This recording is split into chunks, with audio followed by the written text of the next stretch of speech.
मेहड़ भरिसां फुर जे वारदात दौरान मज़ाहमत करण ते हिकु ॼणो क़तुलु ॿियो ज़ख़्मी थी पियो आहे।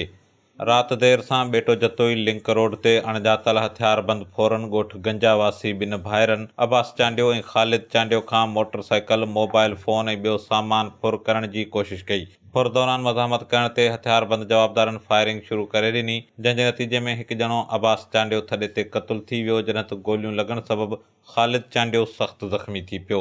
इतला ते ए सेक्शन पुलिस वाक़े वारे हंधि पहुची मक़तूल जो लाश ऐं ज़ख़्मी खे तहलके इस्पताल आंदो, जिते ज़रूरी कार्रवाई खां पोइ मढ़ वारसनि हवाले कयो वियो आहे। इस्पताल में मौजूद मक़तूल अब्बास चांडियो जे पुटु बख़्शल चांडियो HSTV न्यूज़ खे ॿुधायो त राति देर सां संदसि वालिद ऐं चाचो मोटरसाइकिल ते ॻोठ अची रहिया हुआ त गंजा मोरी वटि अणॼातल फ़ौरन पारां फुर जी कोशिश कई वई, जंहिं दौरान मज़ाहमत करण ते फ़ौरन फायरिंग शुरू करे ॾिनी, जंहिंजे नतीजे में संदसि वालिद थॾे ते मारिजी वियो, जॾहिं त चाचो सख़्तु ज़ख़्मी थी पियो। हुन SSP दादू समेत ॿिनि लाॻापियल इख़्तियारनि खां मुतालबो कंदे चयो आहे त वाक़े में मुलविस जवाबदारनि खे गिरफ़्तार करे इंसाफ़ फ़राहम कयो वञे।